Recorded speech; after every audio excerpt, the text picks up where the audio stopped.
Это после вчерашней катастрофы.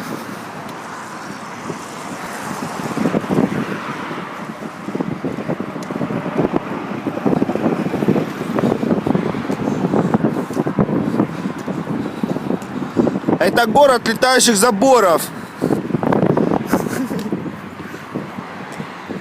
І реклама.